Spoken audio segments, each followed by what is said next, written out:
Bonjour à tous, j'espère que vous allez bien. Alors la vidéo que vous allez voir fait partie d'une série de vidéos que j'ai appelée les interviews résilience, dans laquelle je vais interviewer des personnes qui ont vécu des traumatismes, des accidents de la vie difficiles ou des violences, et qui sont parvenues à s'en sortir, qui sont parvenues à reprendre un développement et même à rayonner, à transmettre aux autres à travers ce qu'elles avaient vécu. La première interview que vous allez voir, c'est celle d'Armel Six.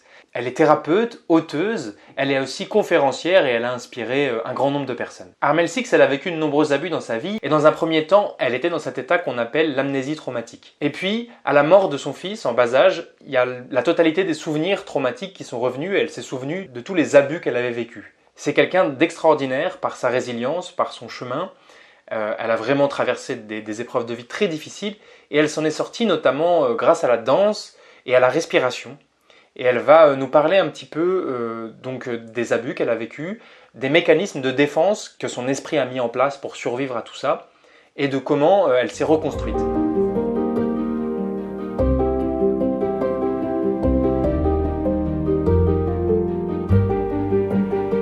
Ok, bonjour Simon, merci beaucoup en tout cas.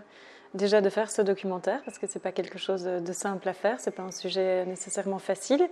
Et puis merci aussi de m'avoir contactée, je suis très heureuse de participer à ça. En fait, moi, j'ai vécu plusieurs abus avec plusieurs personnes. Donc le premier, c'était entre 4 et 6 ans, c'était un vieux voisin. Le deuxième, c'était vers 6 ans et c'était une personne qui était venue me chercher quand j'étais au catéchisme. Donc j'avais 6 ans et ça s'était passé dans l'église et il y avait eu aussi séquestration. Et puis le troisième, c'était avec un curé quand je devais avoir, je pense, 9-10 ans. Et en fait, j'avais tout occulté. Donc je ne me souvenais de rien du tout. Il y avait une seule image que j'avais avec le vieux voisin, mais qui était une image où je croyais, enfin j'en avais fait un truc assez marrant et je croyais que j'étais, c'était quoi le mot que j'utilisais, un peu curieuse comme ça, parce que j'étais toute petite, un peu curieuse et un peu cochonne, je crois que c'était ça. Et en fait, c'était quelque chose qui m'avait dit, qui m'est revenu dans les souvenirs. Et en fait, la seule image que j'avais, c'était qu'il secouait le pénis dans l'évier et que moi, j'étais sous la table de la cuisine et que je regardais discrètement comme si je regardais en essayant de ne pas être vue en fait. Et j'étais en train de jouer au Lego d'abord et puis j'avais fait tomber mon Lego et je me retrouvais sous la table de la cuisine. Et je pensais en fait que c'était ce qu'il me disait en fait, que j'étais allée là comme pour regarder ce qu'il faisait. Mais en fait, quand j'ai vraiment recontacté tous les souvenirs et que j'ai contacté c'était quoi l'émotion dans cette image-là, c'était de la terreur en fait. J'étais sous la table parce que j'étais terrifiée de ce qui allait se passer. Ou de ce qui venait de se passer. Mais en tout cas, j'étais terrifiée. Il n'y avait pas du tout de rire, il n'y avait pas de jeu pour moi. C'était vraiment que de la terreur. Et en fait, c'est avec la mort de mon fils que les premiers souvenirs sont revenus. Parce qu'en allant en thérapie par rapport à ce que je vivais avec mon fils, il y a un jour où j'ai dit à mon thérapeute, tiens, est-ce qu'on peut pas faire de l'EMDR sur un souvenir que j'ai eu, que j'ai petite fille? Parce que je dis, ben voilà, il y a l'image que je viens de vous donner, mais aussi, je lui dis, il est déjà arrivé que quand je faisais l'amour, j'ai des sensations bizarres dans ma main. J'ai comme une sensation kinesthésique de toucher le pénis qui est assez difficile en fait et dérangeante pour moi. J'ai parfois aussi à la vue, c'est quelque chose de pas toujours simple. Et donc il m'a dit bah ok, on va désensibiliser ça et il dit c'est ok. Et en fait c'est là où toutes les images de tout ce qui s'était passé avec le vieux voisin sont remontées et c'était l'horreur en fait pour moi. Donc j'ai fait cette séance là. Bon, on a désensibilisé ça, il y en a d'autres qui venaient au fur et à mesure qu'ils faisaient ça. Et puis, dans la semaine qui a suivi, j'en ai eu plein d'autres qui sont venus. Et puis, je suis retournée chez lui pour celle-là. Et puis, il y en a encore eu d'autres qui sont venus. Et j'avais l'impression que c'était quelque chose de sans fin. Et j'étais terrorisée par ce que je découvrais. Je sortais d'un traumatisme qui était la mort de mon fils. Je sentais que voilà, j'avais été vraiment avec lui voir les dernières petites choses qui restaient et que c'était déjà super difficile. Et là, j'avais l'impression d'être directement replongée dans quelque chose auquel je ne m'attendais pas du tout. On ne parlait pas encore de l'abus sexuel comme on en parle aujourd'hui. C'était en 2003, 2004 peut-être. Donc on n'en parlait pas comme on en parle aujourd'hui et j'étais terrorisée. Je me disais mais c'est pas possible, mais qu'est-ce que je vais faire avec ça? Qu'est-ce que ma vie va être avec ça? Enfin, c'était l'horreur pour moi. Donc j'en parlais beaucoup à un groupe d'amis que j'avais parce qu'il fallait que j'en parle tellement c'était dur. Et puis j'en ai parlé avec ma maman aussi. Je lui ai dit ce que j'avais vécu petite fille et qui n'en revenait pas, qui disait mais enfin c'est pas possible, mais j'ai rien vu. Donc enfin voilà, il y a eu tout cet aspect-là aussi pour elle. Et pour moi, déjà, ça a fait du bien d'en parler, mais en même temps, j'étais pas du tout prête à aller plus loin que ça, quoi. C'était trop dur. Et dans les années qui ont suivi, j'ai commencé à aller plus sur un chemin spirituel, et puis j'ai vécu beaucoup d'expériences d'ouverture de conscience, beaucoup de méditation aussi, et donc mon état d'esprit a beaucoup changé, donc j'ai pris de la distance par rapport à tout ça, et c'est pas que je l'ai occulté, parce que j'en ai parlé j'ai été mariée, donc j'en ai parlé avec mon ex-mari, j'en ai parlé dans la communauté dans laquelle j'ai vécu pendant un temps aussi, mais je l'ai pas occulté. Mais j'en ai rien fait en fait, j'en ai pas fait toute une histoire, je me suis pas dit qu'il fallait que j'allais absolument dedans, voilà, j'ai laissé, ok c'est là, et comme j'ai pris beaucoup de distance et que j'étais de plus en plus centrée, de plus en plus en contact et en connexion avec moi, tout ce que je vivais était en train de changer, donc toute ma vie et tout mon passé était en train de changer, donc ça a créé vraiment beaucoup d'espace à l'intérieur pour moi, et donc je voyais plus du tout les choses de la même façon, et ça c'était une bouffée d'air frais, c'était vraiment génial. Et puis ça a carrément disparu de ma conscience en fait, jusqu'à ce qu'il y ait un moment, il y ait quelque chose qui se passe avec quelqu'un dans la communauté où j'ai recommencé à vivre les mêmes peurs en fait. J'avais l'impression d'être manipulée, d'être abusée, je voyais enfin c'était horrible. Et donc j'en ai parlé, j'ai dit je sais pas ce qui se vit, je dis mais peut-être que c'est mes abus qui ressortent, enfin l'abus que j'ai vécu qui ressort, je dis je sais pas ce que c'est mais enfin voilà moi je peux plus vivre ça. Et puis voilà, j'ai rien fait avec parce que, je sais pas, en même temps, je me sentais pas non plus. J'avais pas quelque chose dans ma sexualité, même plus jeune, qui me disait que j'avais un vrai problème parce que j'avais pas vraiment de problème avec ma sexualité. Par contre, quand j'étais enfant ou adolescente, j'étais très mal dans mon corps. Donc quand j'étais enfant, donc ça c'était le premier abus. Après le deuxième, en fait, quand j'avais 6 ans, donc celui qui m'a séquestrée aussi dans l'église, cette personne-là, en fait, jouissait du fait que j'étais terrifiée. Et donc, je me vois, j'étais dans un coin de l'église et j'étais nue et j'étais terrifiée. Et ce gars jouissait juste de me voir terrifiée comme ça. Et j'avais un souvenir qui m'est revenu pendant les années où j'ai vécu aux États-Unis. Et entre autres dans la communauté, quand je vivais des moments difficiles, j'avais l'impression d'être derrière une porte et de crier après ma mère, mais sans voix. Et ça, c'était des flashs qui me revenaient souvent. Je criais souvent « maman, maman, maman », mais sans voix à l'intérieur de moi. Et j'avais les mêmes sensations. Je ne savais pas d'où ça venait en fait. Et en fait, c'était ce que je vivais dans cet abus-là, où j'avais essayé de sortir, je voulais sortir, et le gars, il jouissait en fait de ça. Et donc, il y avait vraiment cet aspect-là pour moi où j'ai comme laissé ma voix là aussi. J'ai rien pu dire, mais je pouvais même pas crier. Je pouvais pas crier au secours parce que j'étais terrifiée. J'avais peur qu'il me tue en fait si je faisais quoi que ce soit. Donc, et cet abus-là, en fait, il est ressorti seulement en 2015. Il est ressorti alors que j'étais avec quelqu'un qui m'a montré une photo de sa maison parce que j'allais aller chez lui.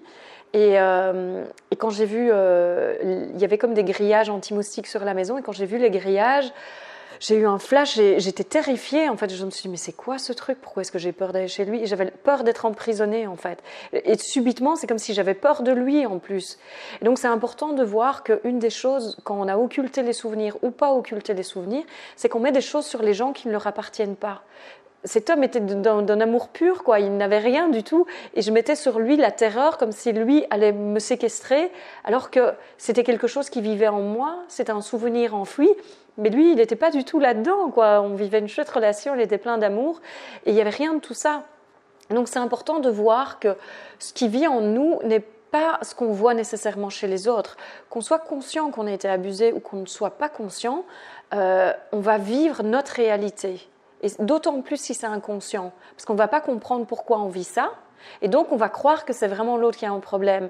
Mais c'est rarement le cas en fait, c'est souvent que la situation, l'autre quelque part peut-être vient faire agir d'une certaine façon pour faire réémerger le souvenir chez nous, pour qu'on puisse le voir et finalement enfin s'en libérer.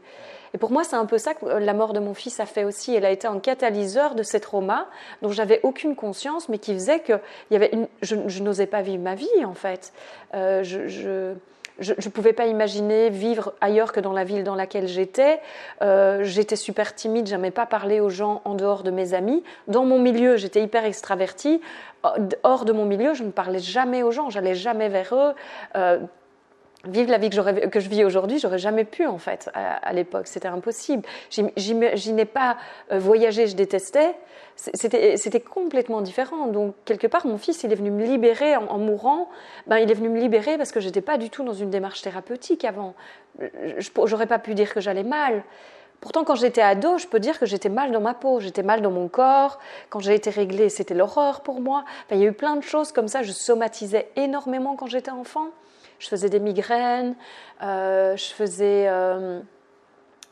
vomissais souvent, je faisais souvent des crises de foie, donc c'était de la bile. J'avais plein de signes qui étaient bizarres et ma mère a été faire plein d'examens pour ça. Mais comme elle me dit, tu sais, à l'époque, on ne parlait pas d'abus sexuels, donc je me suis jamais posé ce genre de questions, que tu aurais pu vivre quelque chose comme ça, parce que on ne savait rien. Et moi, on m'avait menacé, que ce soit le premier ou le deuxième, m'avait menacé, donc je ne pouvais rien dire. C'était, si tu parles, je m'en prendrai à toi ou à tes parents. Donc forcément, en tant qu'enfant, on veut protéger tout le monde. Donc j'avais tout coupé, quoi, tout coupé. Et tellement coupé que j'ai pu voir, même avec le recul, que je m'étais coupée d'une partie de l'amour de mes parents aussi. Parce que si je les aimais trop, si je les aimais vraiment et que je ne mettais pas de distance avec eux, il était possible aussi que j'ai envie de leur dire tout ce que j'avais vécu, que je lâche en fait tout ça. Donc quelque part, c'est comme si j'avais appris à vivre avec une barricade en fait, un mur autour de moi, pour ne pas que les gens viennent trop près, pour ne pas qu'ils soient trop proches de moi et que du coup je leur dise ce que j'avais vécu et qu'ils soient en danger. Et puis aussi, je crois qu'il y avait tellement, surtout après le deuxième abus, encore plus que le premier, je me sentais tellement sale. Je ne savais pas évidemment à l'époque, mais je me sentais tellement sale que je crois que j'avais vraiment cette impression, sans savoir que ça venait de là, que j'étais dangereuse pour les autres, j'étais dangereuse pour les hommes avec qui j'étais, et j'allais les salir. Je me souviens, il y avait un homme que j'aimais qui était d'une beauté, d'une pureté, et je m'empêchais d'aller vers lui parce que je me disais que j'étais trop dangereuse pour lui, j'allais lui faire du mal, j'allais le salir. Et je me disais, mais pourquoi est-ce que je suis comme ça? Et je ne comprenais jamais pourquoi j'avais ces réactions-là, en fait. Donc, quand en 2015, l'événement, donc il y a eu d'abord la peur du grillage sur la fenêtre, et puis après, on arrive ici à Paris, avec l'ami avec qui j'étais, on arrive à Paris. Et c'est la veille des attentats, on est à l'hôtel, on discute, et en discutant, on parle de plein de choses, et à un moment, bam, j'ai le souvenir, j'ai le flash de tout ce qui s'est passé dans l'église qui me revient. Et là, je suis terrifiée, quoi. Je me dis, c'est pas possible, j'ai pas vécu ça. Et là, je sens mon corps qui tremble, il y a tout qui tremble, et je lui raconte tout ce que je vois, je lui raconte tout ce qui se passe. Et déjà, c'est génial d'avoir quelqu'un qui peut entendre tout ça, à qui je peux extérioriser enfin tout ce qui s'est passé. Et donc voilà, et je raconte, et puis le soir même, je donnais une conférence en ligne, le lendemain soir, je donnais une conférence, tout le week-end, je donnais une retraite, donc je suis là avec tout ce que je vis, et en même temps, je suis là pour être là pour les autres, quoi.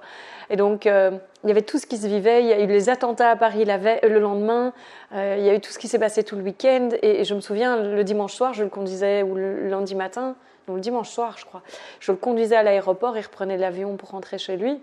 Du coup, tu t'es mis en guerrière, quoi. Je me suis pas mise, pas nécessairement guerrière, mais je me suis dit, ok, il y a un espace en moi de toute façon, parce que c'est vraiment ça que j'ai découvert dans mon chemin spirituel. Il y a un espace en moi qui n'a été touché par rien du tout.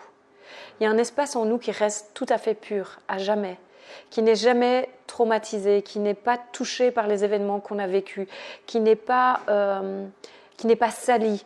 Et donc en fait, comme c'est ça que j'enseigne aux gens en fait, c'est à se reconnecter à leur vraie nature, se reconnecter avec notre pureté intrinsèque, se reconnecter avec le silence à l'intérieur de nous, avec la paix qui est toujours là, quoi qu'il arrive. Et donc comme moi, je me suis, dans mon expérience de vie, il y a vraiment eu un apprentissage par rapport à tout ça et je me suis ouverte à tout ça, je me suis vraiment éveillée à tout ça. Ça m'a énormément aidée et c'est ça aussi qui fait que j'avais enfin l'espace intérieur. Parce que tout ça s'est ouvert et comme il y avait beaucoup plus de paix, de joie, de bonheur en moi, il y avait beaucoup plus de présence et d'espace pour pouvoir faire face au traumatisme auquel je n'étais pas prête à faire face enfant. Et en fait, le mécanisme qui se passe, c'est que quand on vit quelque chose de beaucoup trop traumatique, le cerveau est disjoncté comme un circuit électrique. Donc quand il y a une surcharge en électricité, pouf, il y a un disjoncteur qui se met en place.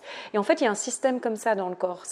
Il y a une dissociation qui se fait. Et c'est comme si c'est le disjoncteur, en fait, qui fait qu'on oublie le souvenir, on coupe le souvenir, il peut rester des sensations kinesthésiques, mais elles ne sont plus nécessairement raccrochées au souvenir, jusqu'à ce qu'il y ait un événement qui se passe qui vient réenclencher.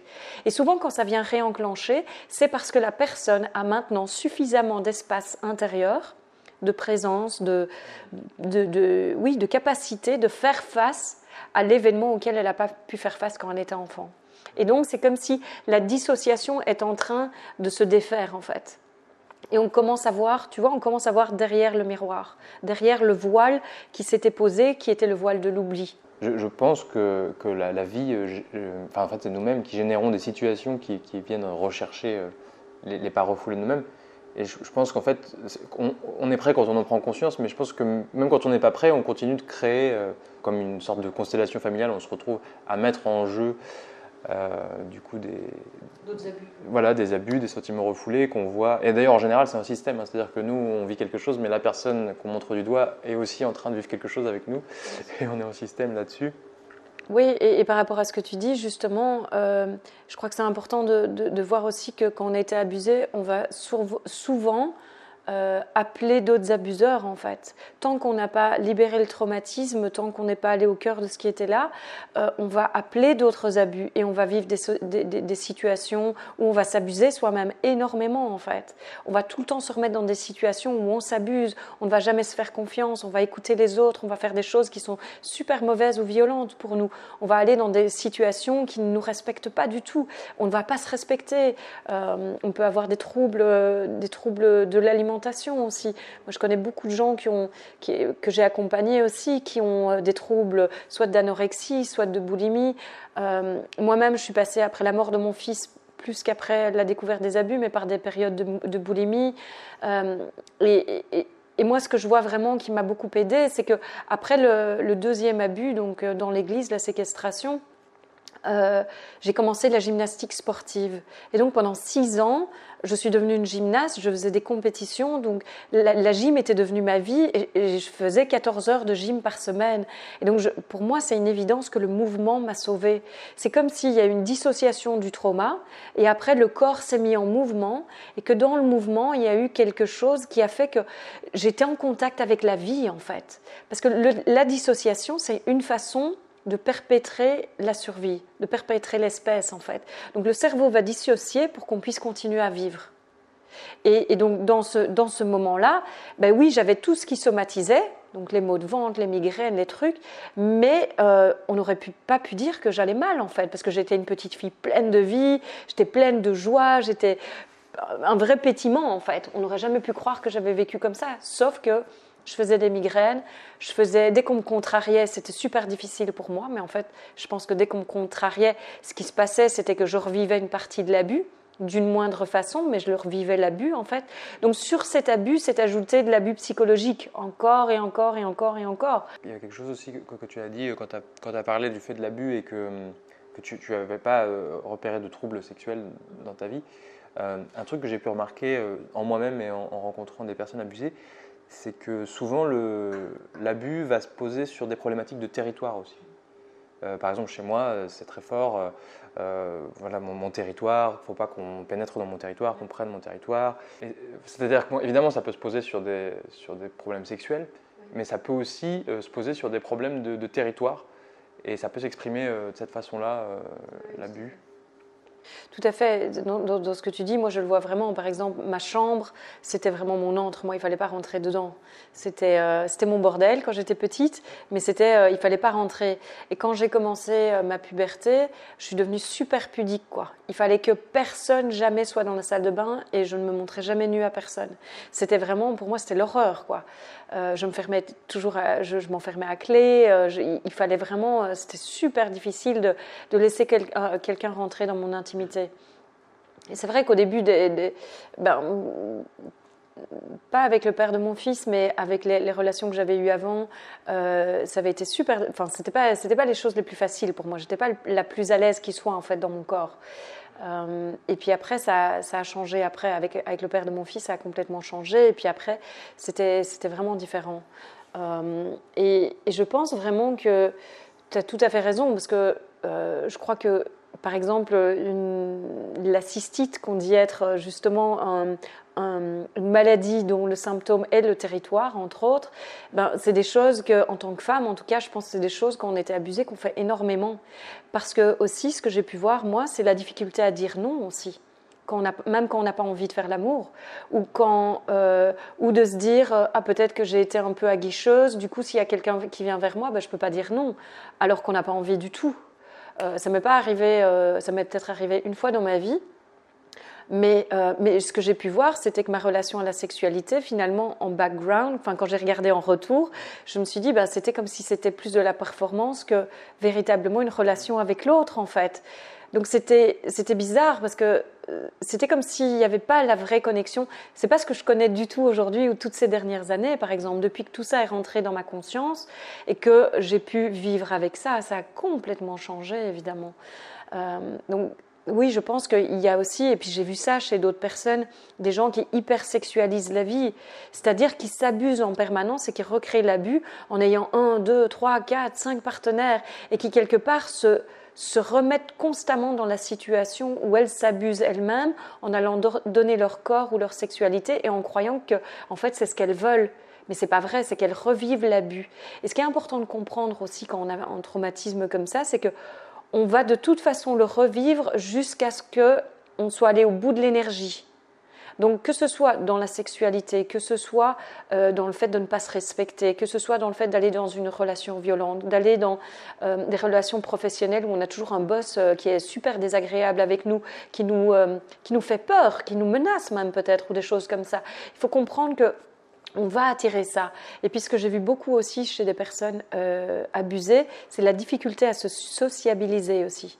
Parce qu'en effet, on a peur des autres en fait. On a peur du contact parce que le contact qu'on connaît, il n'est pas bienveillant. Il est malhonnête et il est trahison aussi. Parce que en général, en tout cas, la plupart des gens que j'ai accompagnés puis chez moi, ces gens-là, ils étaient censés prendre soin de nous.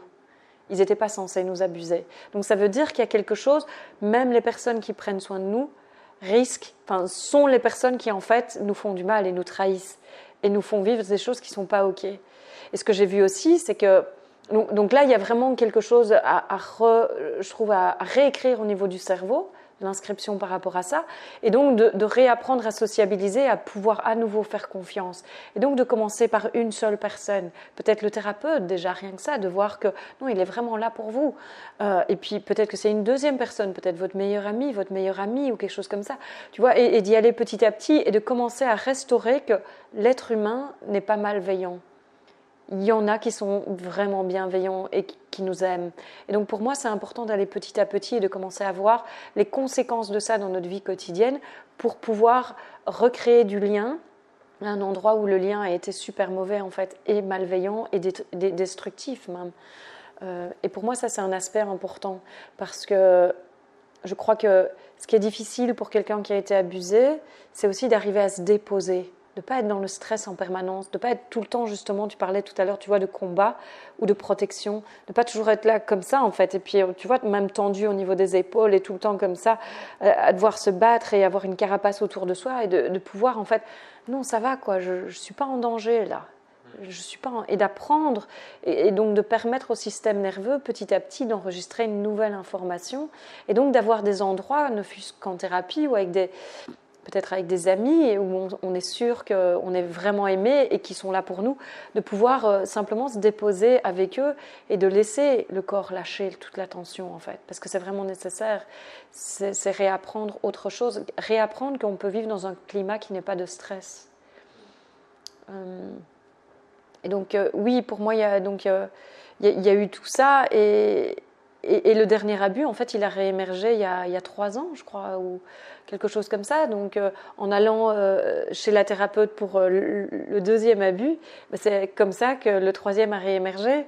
Et enfin voilà, et je me dis, mais enfin, c'est pas possible, quoi. Et ce qui est fou, c'est que j'avais à chaque fois des petits souvenirs de chaque chose, des petits souvenirs kinesthésiques ou des sensations parfois qui se déclenchaient dans une relation sexuelle, par exemple, une sensation ou quelque chose. Je me disais, mais d'où ça vient et c'est quoi ce truc-là? Mais qu'est-ce qui se passe? Et puis, j'avais jamais de réponse, en fait. Puis ça venait peut-être des années ou des mois plus tard. Je fais, ah, ok. Et donc, c'est vrai que quand tout ça a réémergé, pour moi, c'était un soulagement, en fait. C'était en même temps douloureux et difficile à voir et à faire face parce que c'était intense tout ce que j'ai vécu en fait.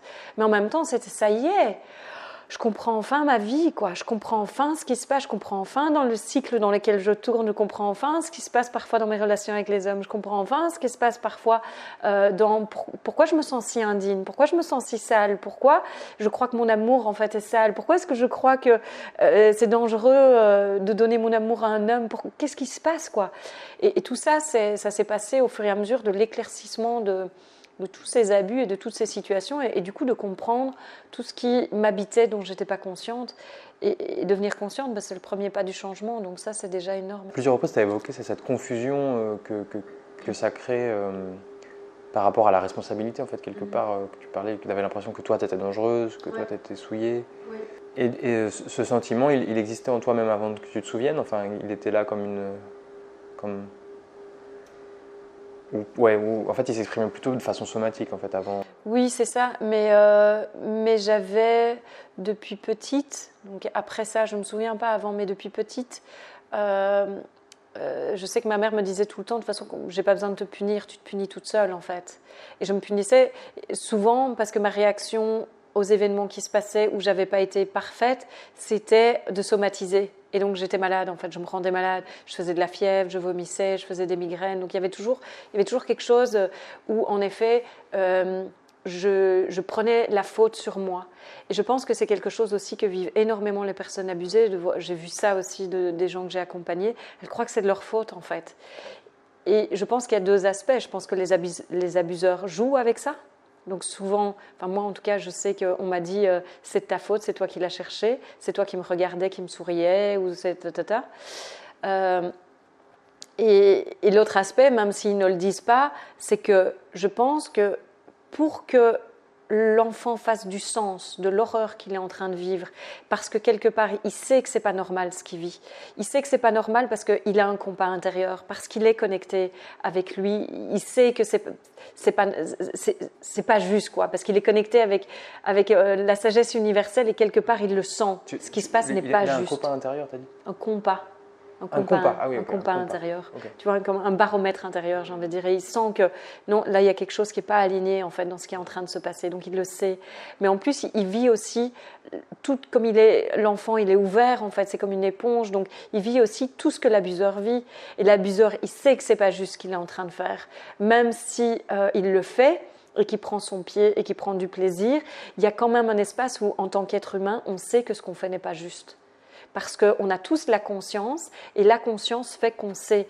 Et on sait là où on passe la porte et où on passe le pas, et on va là où on est dans la zone, ce qui est en train de se passer, c'est plus OK, en fait. On le sait tous. Et donc, l'enfant aussi, je pense, prend l'émotion de l'abuseur, et finalement, il y a tout ça qui se mélange à l'intérieur. Et je crois que ça laisse une énorme confusion, et que énormément de personnes abusées prennent sur elles et croient toujours que tout est de leur faute, en fait. Quoi qu'il se passe dans la vie, elles deviennent la faute de ce qui se passe. Il y a même certaines victimes qui vont orchestrer leur propre culpabilité en se mettant dans des situations d'autodestruction, ou en sabotant leur relation, en sabotant leur vie, pour en fin de compte répondre à ce monstre qu'elles ont l'impression d'être. Oui, tout à fait. Il y a des gens qui peuvent se mettre dans des situations de drogue, d'alcool, peut-être même de prostitution. Donc il y a vraiment l'impression parfois où on va essayer de répondre, comme tu dis, à qui on croit être. Et si on a cette impression d'avoir été complètement détruit, sali et qu'on ne vaut plus rien, on va répondre à ça et on va aller vers ça dans la vie. C'était pas mon cas, mais je connais des personnes qui ont été vers ça, qui ont vécu des abus sexuels et qui ont répété ça encore et encore. Ce que je sais là-dedans, c'est que la façon dont le trauma guérit, c'est qu'il cherche la résolution de l'énergie traumatique qui n'a pas pu aller jusqu'à la libération, en fait. Donc, tant que l'énergie n'est pas libérée, on va constamment répéter le cycle de la raison du trauma pour que l'énergie puisse se libérer. Donc, quelque part, c'est la façon dont ça se résout. C'est ça qui est fou. La façon dont le trauma se résout, c'est de retourner dans le trauma en permanence et donc dans des situations qui réveillent le trauma et qui répètent le trauma. Mais donc tant qu'on n'en prend pas conscience, on reste là-dedans et on renforce encore plus qu'on est cette personne-là, alors que c'est pas vrai. Et donc, c'est important de prendre conscience en tant que personne abusée de ce qui s'est passé, qu'on est en train de répéter, que c'est pas qui on est, et de vraiment faire, pour moi, un accompagnement thérapeutique, en tout cas sur la mémoire traumatique, pour vraiment pouvoir enlever cette mémoire-là et que, du coup, la façon dont on se regarde en tant que personne puisse changer, en fait. Parce qu'on a une estime de soi qui est nulle, soit nulle, soit pas très haute. Et tout ça, c'est quelque chose à restaurer, en fait. Et restaurer aussi par le fait qu'on prend conscience qu'on a pris beaucoup des émotions de l'abuseur. Donc, ce que je disais, c'est que, juste avant, c'était que pour faire sens de ce qui se passe, on va parfois se culpabiliser soi-même. Parce qu'au moins, si c'est de ma faute, je peux changer quelque chose. Si c'est pas de ma faute, ça peut encore m'arriver. Donc souvent, la culpabilité va même être utilisée comme un système de défense pour éviter que ça se reproduise à nouveau, en fait. Et parce qu'on se dit, ok, si c'est de ma faute, peut-être qu'en étant différente, eh bien alors ça ne m'arrivera plus jamais. Et peut-être qu'on peut passer dans l'extrême inverse, et donc avoir peur tout le temps de se montrer, s'habiller d'une façon peut-être où on ne voit plus jamais aucune forme, on peut peut-être essayer de devenir un garçon manqué ou des choses comme ça, mais en fait c'est la blessure qui parle. C'est pas qui on est vraiment. Et donc c'est important de voir qui on est derrière cette blessure. Et aussi parce que c'est important de se reconnaître en tant que victime, mais c'est important aussi à un moment de ne pas se faire une identité en tant que victime. Et donc qu'on soit reconnu dans notre blessure et reconnu dans ce qui s'est passé, reconnu comme on a été victime d'une situation, c'est pas de notre faute si ça s'est passé comme ça, c'est super important, c'est une étape et c'est vraiment une étape importante. Mais si on reste dans l'identité de victime, je suis une victime, on va continuer à attirer des situations où ça va être des gens qui vont être des bourreaux, en fait. Parce que je crois toujours que je suis une victime. Donc c'est important aussi d'aller libérer cette croyance-là, que je suis une victime à un moment. D'aller libérer la croyance que c'est mon identité, en tout cas. J'ai vécu des choses qui ont fait de moi la victime de quelqu'un à un moment, mais je ne suis pas ça. Ça fait partie de mon vécu, mais ce n'est pas qui je suis.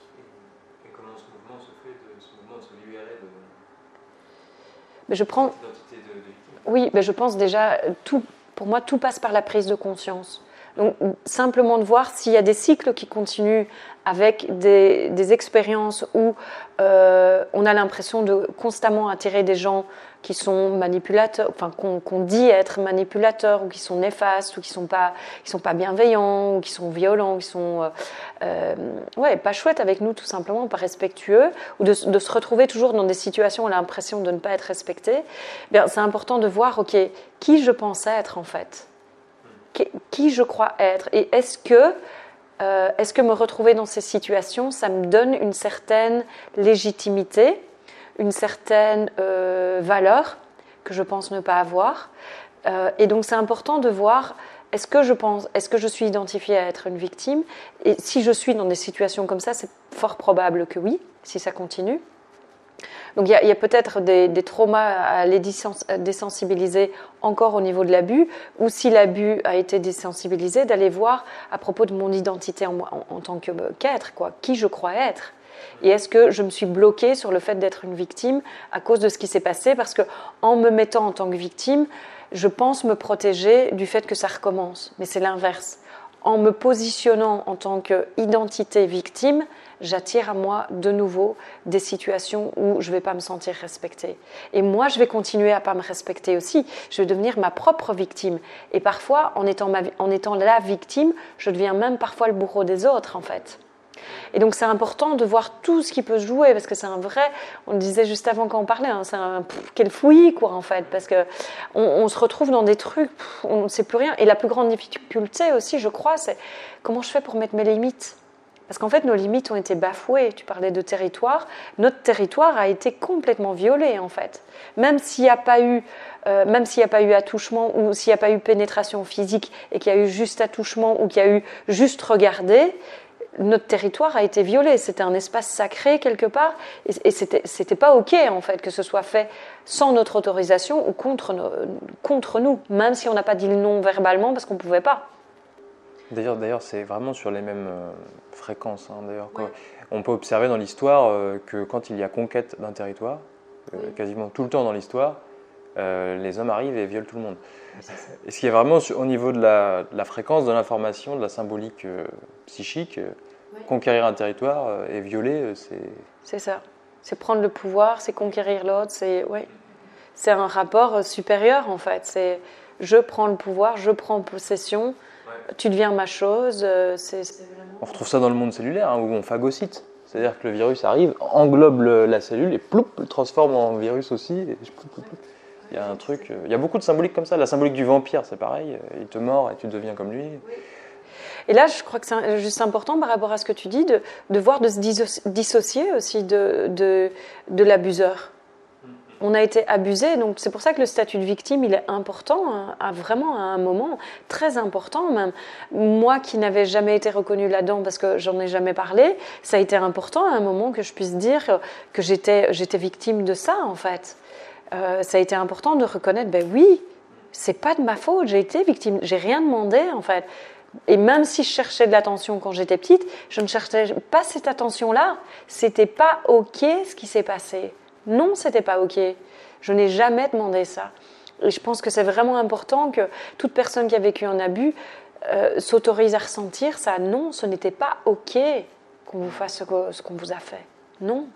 Et même si vous n'avez pas pu dire non, parce que c'était trop effrayant ou terrorisant ou vous risquiez votre vie, c'était pas un oui que vous donniez pour autant. Voilà. Et ça, c'est important, quoi. Même si le non n'est pas sorti verbalement, à partir du moment où c'est pas un oui plein avec un accord mutuel où on sait très bien qu'on est là-dedans, c'est un non. Et de toute façon, la personne sait qu'elle prend le pouvoir sur vous. C'est pour ça qu'elle va utiliser la menace, qu'elle va utiliser la force parfois, qu'elle va utiliser la violence aussi, ou ce genre de choses-là. Donc, oui, c'est vraiment important de reconnaître cet espace-là. Et puis après aussi, de se désidentifier de tout ça, de tout ce qu'on a pu ressentir chez l'abuseur, chez l'agresseur, et de tout ce que nous, on a cru qui était nous. Et je pense que libérer la mémoire traumatique participe à restaurer l'estime de soi déjà. Et puis aussi, il n'y a rien à faire, on va devoir rencontrer à nouveau la honte, l'humiliation qu'on a vécue, l'impression d'avoir été dégradé dans notre humanité en fait, de n'être plus rien. Ça va être important de rencontrer tout ça et ça ne va pas être facile. Ce n'est pas des émotions faciles à rencontrer du tout en fait. Et donc c'est important de comprendre qu'on a besoin de beaucoup de douceur quand on est dans ce processus-là. Et je pense aussi que plus on peut prendre une position haute, tu vois, plus grande, plus large que nous, en fait, se connecter à ce qu'on est aussi en essence, dont je parlais, hein, plus ça va nous donner beaucoup d'espace à l'intérieur. Et ça va nous permettre de faire face à des choses comme ça. Parce que je vois bien, moi, vu l'intensité de ce qui s'est passé dans cet abus où j'ai été aussi séquestrée, je me disais, mais je comprends que mon cerveau il a disjoncté quand j'étais petite, en fait. J'aurais été incapable de faire face à ça quand j'étais petite. Parce que déjà quand je voyais l'intensité avec tout l'espace intérieur que j'avais, je me dis waouh, c'est déjà intense. Je me dis ben, j'aurais jamais pu faire face à ça avant en fait, ça m'aurait complètement détruite. Alors que je suis quelqu'un, enfin voilà, je suis une chouette femme, j'ai une chouette vie, je suis plutôt joyeuse, il y a plein de choses qui vont bien dans ma vie, j'ai construit plein de trucs, voilà, il y a plein de choses qui vont bien.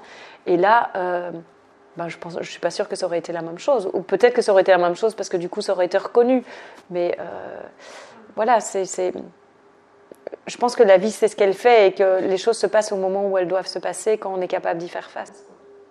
Je pense qu'on perdrait la raison si on n'avait pas cette capacité à mettre de côté. En fait, on perdrait la raison. C'est trop fort. En fait, le cerveau est en formation.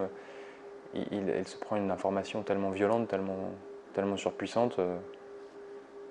On perdrait la raison.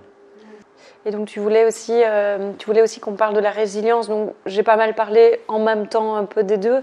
Est-ce que tu as une question peut-être plus concrète? Est-ce que tu as envie que je parle plus de quelque chose de spécifique? Ah bah oui, bah bien sûr. Bah après, toi, de ce que j'ai vu de toi, ton axe de résilience, ça a vraiment été le mouvement. Oui, c'est ça. Moi, il y a eu la gym déjà quand j'étais petite. Oui, il y a eu ça de façon énorme. Et puis après la mort de mon fils, je me suis mise à danser en fait. Quand j'étais petite, déjà toute petite, je faisais de la danse classique. Mais ma prof de danse m'a dit que j'étais gracieuse comme un hippopotame et du coup j'ai arrêté la danse. Parce que, à mon avis, j'ai dû retoucher à cette honte. Et puis combien j'étais mal dans mon corps, donc j'ai arrêté tout de suite. Puis la danse classique, c'était peu après l'abus, le deuxième abus. Et donc après la mort de mon fils, à un moment, j'ai eu envie de faire de la danse, donc je suis allée vers ça. Et c'est clair, pour moi, la danse, ça a été quelque chose de fabuleux. Mais le mouvement, je sens bien que ça a vraiment fait partie de mon système de survie, en fait. Donc la danse, elle m'a permis de reconnecter à mon corps, elle m'a permis de retrouver ma féminité aussi, de retrouver ma sensualité, de vraiment me réapproprier tout ce corps de femme, finalement. Mais ça n'a pas été que la danse, ça a été aussi tout mon chemin spirituel pour moi, qui m'a vraiment permis de me recontacter dans tout mon être et aussi dans ma sexualité, dans mon rapport à mon corps, dans ma féminité. Je pense vraiment que tout le chemin spirituel que j'ai eu m'a ouvert à quelque chose de beaucoup plus vaste que juste le corps. Et ça m'a permis aussi d'avoir un autre rapport au corps et à toute cette histoire-là. Et du coup, de rentrer aussi dans une dynamique de pardon par rapport à tout ce qui s'est passé. De pardon dans le sens où il y a eu un moment où, je me souviens, j'ai même dit aux abuseurs, je suis désolée, mais je suis désolée pas en tant que moi, victime, je suis désolée en tant qu'être humain, que vous ayez eu à vivre tout ce que vous avez vécu qui fait que vous avez dû souffrir tellement pour faire ce que vous avez fait en fait. Je suis désolée qu'il y ait autant de souffrance finalement sur cette terre qui fait que on a vécu ça. Et donc pour moi ce pardon c'est vraiment une dimension encore plus élevée de reconnaître que ok, il s'est passé ça, je peux en faire quelque chose de ma vie. Je ne suis pas obligée de rester dedans et quelque part ce pardon c'est un peu la fin du chemin. C'est un peu la fin du traumatisme et de dire, voilà, aujourd'hui je peux vraiment passer à autre chose dans ma vie.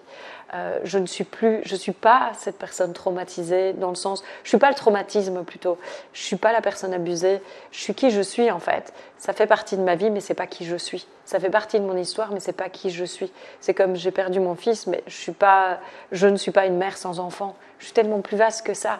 Et donc de reconnaître aussi notre essence qui englobe tout, qui englobe tous les opposés, qui englobe victime et bourreau, qui voit la réalité de l'être de chacun aussi, et donc l'innocence de tout ce qui se passe. Et pour moi, c'est une dimension vraiment importante aussi d'aller vraiment à cet endroit-là où je peux libérer l'autre en fait, en me libérant moi aussi, parce que tant que je maintiens l'autre dans le bourreau, je me maintiens moi dans la victime, et je suis emprisonnée là-dedans, et je répète.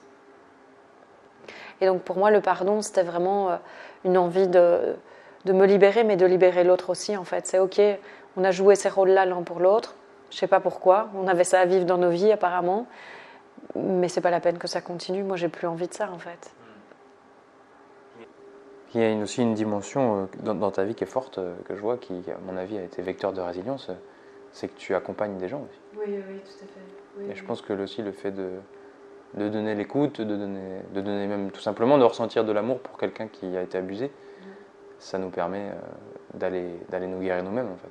Je vois vraiment que d'avoir accompagné autant de personnes abusées, au départ, j'étais mais tellement touchée par leurs histoires, mais tellement. Et en fait, c'est le fait que moi qui ai été abusée, d'avoir eu d'avoir eu de la part d'amis ou de la part de certaines personnes, tellement d'espace pour pouvoir parler de ça et d'être reçue dans plein d'amour. Je me suis dit, mais je veux donner la même chose en fait. Je me dis, il y a tellement de gens qui n'ont pas la chance que moi j'ai. Je veux donner des espaces comme ça. Donc j'ai fait des retraites, j'ai fait une retraite spéciale sur l'abus, et puis j'ai toujours eu dans mes conférences aussi, dans mes retraites ou dans mes séminaires, beaucoup moins maintenant, mais pendant plusieurs années, j'ai eu énormément de personnes abusées, et c'était vraiment... Waouh, ok, je me sentais tellement honorée en fait de pouvoir les accompagner et puis de voir aussi les transformations qu'elles vivaient, et que la plupart d'entre elles avaient peut-être fait 10, 15, 20 ans de thérapie sans jamais en sortir en fait. Et que là, ça y est, elles retrouvaient la vie. Non seulement le trauma était libéré, mais elles retrouvaient la vie. Et ça, pour moi, ça c'était quelque chose de fabuleux. C'était vraiment, elles dépassaient encore, elles allaient encore un pas plus loin, de vraiment reconnecter cette petite flamme qu'on a chacun en nous et qui fait qu'on est des êtres vivants et qu'on peut vivre à nouveau, être joyeux, croire en l'être humain, ne pas rester fermé dans quelque chose en fait. Oui, et pour moi, la dimension d'amour, mon aspiration la plus haute, c'est d'aimer plus que tout au monde, en fait. Donc, forcément, pour moi, c'est aussi un moteur. J'ai pas envie de rester dans la colère, j'ai pas envie de rester dans le fait de blâmer quelqu'un. Je crois que le blâme, ça fait partie de la souffrance aussi. Donc, tout mon chemin spirituel m'a beaucoup aidé aussi à mettre beaucoup de distance par rapport à tout ça, sans pour autant ne pas rencontrer le traumatisme, mais d'avoir les deux aspects, l'aspect vertical qui est l'aspect spirituel et l'aspect horizontal qui est et je rencontre le traumatisme et je fais quelque chose avec aussi. Et donc les deux, ça permet vraiment beaucoup plus d'espace. On en parle énormément dans une technique qui s'appelle Somatic Experiencing, qui appelle vraiment la présence. Et donc pour moi, c'est comme ça que j'accompagne les gens. De toute façon, c'est vraiment dans cette présence, c'est dans ce cœur ouvert, c'est dans oui, ok, je suis là, quoi. Quoi que ce soit que tu vis, je suis là. Et je vais te recevoir dans ce qui est présent. Donner cet espace qui est pleinement sécurisant, en fait, pour la personne, où elle va pouvoir déposer son histoire, elle va pouvoir aussi déposer les armes à un moment. Et pour moi, tout ça, ça fait partie de la guérison du trauma. Et tu parlais aussi du fait qu'on croit voir l'autre, mais en fait, on voit nos projections. Et ça me faisait penser que en fait, c'est comme si quelque part on avait des lunettes avec des taches dessus, et puis on croit que l'autre c'est la tache, mais en fait c'est nous qui avons une tache sur nos lunettes. Oui, c'est vraiment ça. Je vois mes filtres en fait, je vois mon histoire. C'est très difficile de rencontrer l'autre en fait. On rencontre souvent nos jugements ou nos croyances. Je parlais avec une amie encore hier dans notre aspect, mais quelque part c'est un peu de l'abus aussi, qu'il y a eu un papa en fait qui trompait tout le temps sa maman. Et donc elle me disait qu'en fait elle avait vraiment du mal à faire confiance à un homme. C'était pas quelque chose de facile du tout en fait, parce qu'elle avait toujours au fond de sa mémoire qu'un homme ça trompe. Et donc c'est son filtre. Tous les hommes ne sont pas comme ça. Il y en a qui sont comme ça, mais il y a des femmes qui sont comme ça aussi. Et à la fois, c'est aussi possible qu'elle tombe amoureuse d'hommes trompeurs, du coup. Et c'est possible aussi que ce soit le cas, et c'est possible aussi que ce ne soit pas le cas. C'est ça qui est important aussi. Il est possible qu'elle soit tombée sur quelqu'un qui n'est pas comme ça, mais son filtre fait qu'elle ne peut pas le voir, et que même son filtre pourrait faire qu'il va le devenir. Parce qu'elle appelle ça, elle demande ça. Et parfois, on a besoin de vivre la blessure, donc la trahison, pour se libérer de la blessure. Sauf si on peut la libérer avant, en fait. Donc c'est important de prendre conscience de ça aussi, qu'on va rencontrer nos filtres et nos croyances, beaucoup plus qu'on ne va rencontrer les gens, et plus on nettoie nos filtres et on libère nos croyances limitantes et erronées, et plus on va pouvoir alors vraiment rencontrer l'autre. Et je pense que la rencontre se fait aussi dans la dimension spirituelle de notre être aussi, où on va voir l'autre au-delà de tous les filtres, et puis malgré tout, on va pouvoir être à l'écoute de ce qui résonne ou ce qui ne résonne pas avec nous, en nous. Mais je pense que déjà pour moi, quoi qu'on ait vécu et quoi qu'on vive, la meilleure façon d'aller mieux, c'est déjà d'être là où on est maintenant. Donc de reconnaître là où on en est, c'est-à-dire peut-être que là tout de suite, je ne vais pas bien. D'accepter de reconnaître que là tout de suite, je ne vais pas bien, c'est le premier pas du changement. Donc quand je veux aller mieux, je dois d'abord accepter que là maintenant je ne vais pas bien. Et que la route pour aller mieux, c'est déjà ici et maintenant avec ce qui est présent. Et à partir de cet endroit-là, est-ce que tu peux sentir déjà combien l'énergie est différente quand on dit « Tiens, là maintenant je ne vais pas bien ». Il y a quelque chose qui se dépose juste dans cette reconnaissance, juste dans cette acceptation. Ça ne veut pas dire que toute ma vie je ne vais pas aller bien. Ça veut dire que juste dans cet instant, je ne vais pas bien. Et rien que reconnaître ça, c'est déjà se donner énormément de douceur. Et je pense que c'est vraiment important chez tout le monde, mais encore plus quand on a été abusé, parce que c'est une énorme violence. Et donc, si on peut se donner petit à petit des petits moments de douceur, simplement en nous permettant d'être là où on est et se rendre compte que reconnaître que je ne vais pas bien maintenant ne veut pas dire que je ne vais pas aller mieux, c'est justement le premier pas pour aller mieux. Parce qu'il y a beaucoup de déni en fait.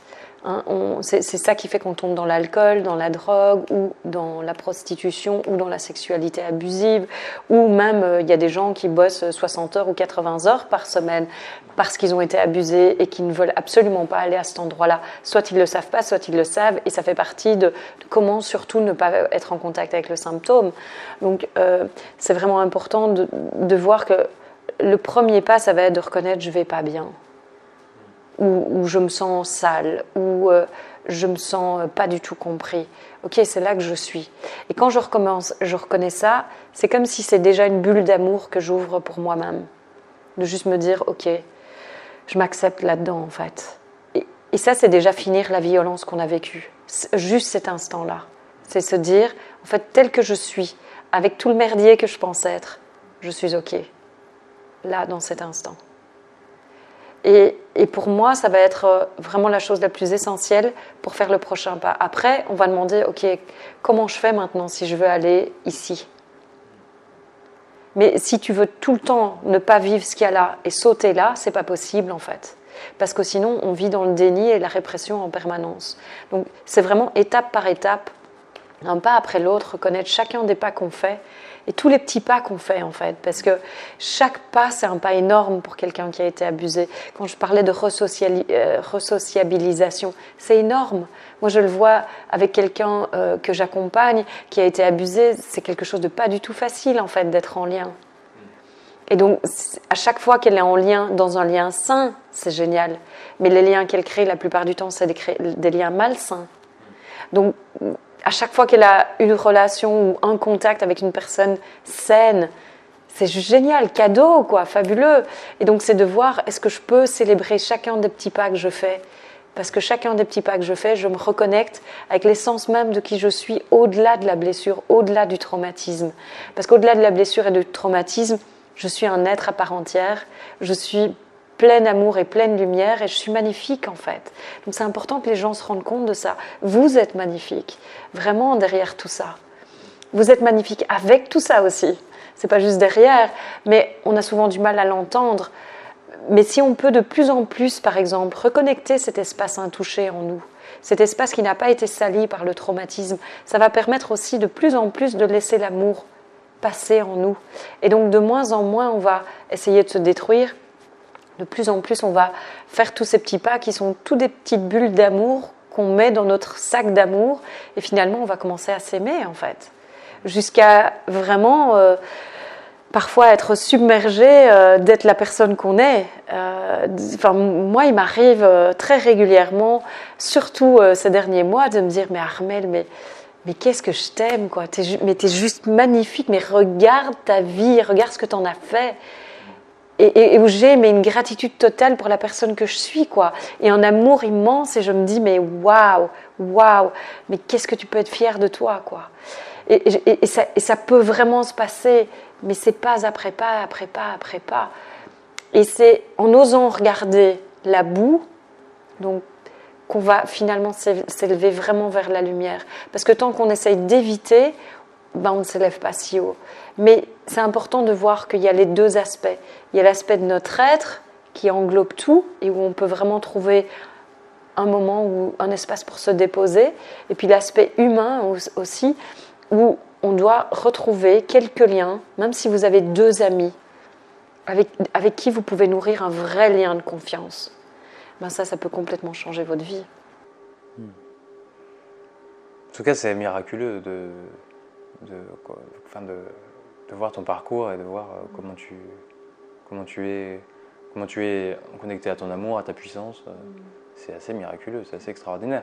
Je suppose que tu as vécu d'autres traumatismes qui sont parmi les plus difficiles à vivre pour un être humain. Perdre son enfant et être abusé sexuellement enfant, c'est les traumatismes les plus lourds, les plus difficiles.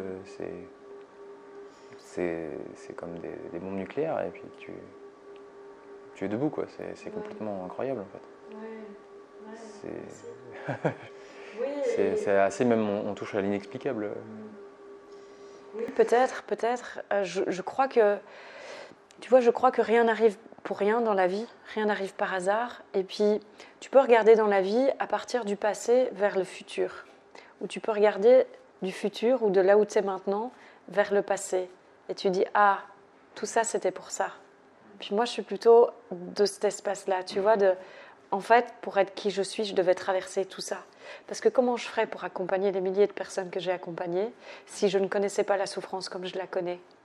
Et puis tu sais, en chamanisme, on dit beaucoup que les chamans, on va passer par des épreuves très très difficiles dans la vie pour justement les transcender et comprendre la souffrance et pouvoir justement accompagner les gens là-dedans.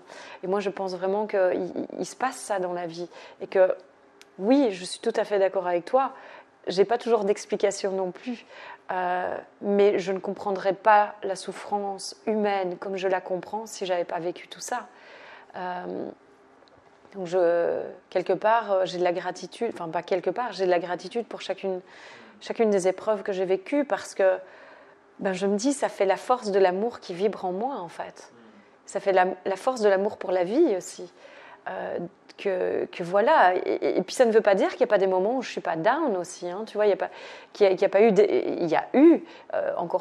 a eu évidemment des moments où je me disais mais c'est pas possible, comment je vais faire pour m'en sortir, tu vois, je te le disais tout à l'heure avant qu'on commence, quand j'ai découvert ce premier abus après être allée chez le thérapeute pour mon fils, il y a eu un moment où je voulais mourir, quoi. Je me disais, mais c'est pas possible. Et puis je me souviens d'une nuit où je me suis réveillée en pleine nuit. La souffrance était tellement atroce de découvrir tout ce que cet homme m'avait fait, que en fait, la souffrance, comme elle est cachée, parce que personne ne le sait, c'est pour ça que j'avais besoin d'en parler à mes amis. J'avais besoin que les gens sachent, donc j'en parlais tout le temps, en fait. Parce que j'avais besoin qu'ils sachent combien je souffrais à l'intérieur. Parce que ça ne se voyait pas, il n'y a personne qui pouvait savoir. Il était écrit nulle part que j'avais été abusée. Et donc, je m'étais réveillée en pleine nuit, et j'avais envie de casser un verre à vin et de me couper, quoi, de me couper pour qu'on voit, regarde, je souffre comme ça, regarde. Je ne l'ai jamais fait. Parce que, je ne sais pas, j'ai quelque chose en moi qui m'arrête toujours dans ces choses-là. Ça a été la même chose après la mort de mon fils. Il y a eu quelques fois où j'étais dans un tournant et je me dis, si je ne tourne pas, tout s'arrête, ce serait tellement plus facile. Mais ça ne s'est jamais passé. Il y a quelque chose qui ne m'a jamais fait passer le pas. Il y a les pensées qui peuvent venir. Mais je crois que j'ai un amour de la vie et puis je pense qu'en même temps, j'ai probablement traversé toutes ces épreuves aussi pour être là où je suis aujourd'hui, à faire ce que je fais aujourd'hui et à pouvoir inspirer les gens et montrer que oui, il y a quelque chose d'autre de possible, que oui, on peut dépasser tout ça. Et je ne suis pas un être unique. Je crois vraiment qu'on peut tous dépasser tout ça et que peut-être pour certains, c'est plus difficile de construire cette résilience, mais c'est possible. C'est impossible pour personne parce que tout est possible. Alors du coup, pour finir, merci beaucoup Armelle pour ton partage, voilà, qui je pense va beaucoup nourrir et éclairer les gens qui le verront. Avec un immense plaisir. Oui, j'espère que ça a donné plein de pistes ou peut-être de compréhension pour les gens. Oui, je le souhaite. Merci pour ton courage aussi de te dévoiler. Voilà, je pense qu'on n'est jamais aussi fort que quand on est vulnérable comme ça. Et tu l'as magnifiquement fait. Merci. Et donc, si vous avez été touché par Armelle et que vous avez envie peut-être de découvrir ce qu'elle fait, Armelle a fondé l'école du mouvement de la vie, qu'on peut trouver, il suffit de taper sur Google. Elle est auteuse, tu as écrit plusieurs livres. Oui, tout à fait, il y a Rencontre en présence, Les enfants d'aujourd'hui font les parents de demain, et puis un livre avec Robert Emery, Le bonheur quoi qu'il arrive. Voilà, donc si vous avez envie d'approfondir et de découvrir Armelle, il y a plein de contenus disponibles sur Internet et je vous invite à aller voir son site et ses livres. Merci beaucoup Armelle. Merci Simon.